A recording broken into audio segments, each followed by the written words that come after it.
Well, the thaw is complete and in record time, I might add. The dry rub or cure has been prepared, but a challenge remains. It is, of course, the cooking time. Without the added fluid of a liquid brine, we're going to have to cook the bird faster in order for it not to dry out. Barring some new development in heat technology, there is only one solution.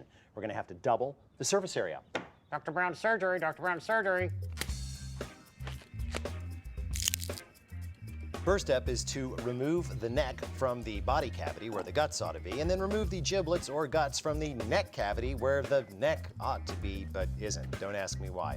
Now flip your bird breast side down. What we're planning to do is to butterfly the bird or spatchcock using a saw or serrated knife if you prefer, or just a pair of heavy shears, which is usually what I do. It takes a little more hand pressure, but it's just as efficient as one of the other methods. Snip down one side of the backbone, then turn the carcass the other direction.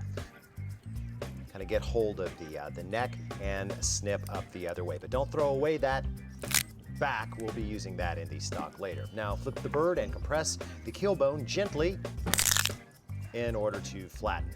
There you have it, a butterflied or spatchcocked turkey. Now, we will sprinkle half of our spice mixture on the inside, or the body part, and then flip the bird and rub on the rest of the goodness. Deposit your bird breast side up in the bottom of the fridge, uncovered for 4 days. Now, this is a modified dry aging process like the one employed by practitioners of Peking duck, a dish known for intense flavor, meaty texture, and insanely crunchy skin. Your patience will be rewarded.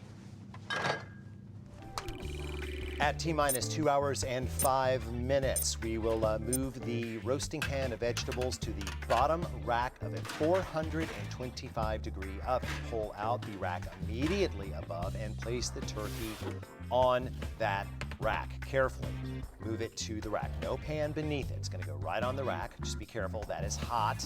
There, now slide it in. That way the drippings will go down onto the vegetables and we will not waste that goodness.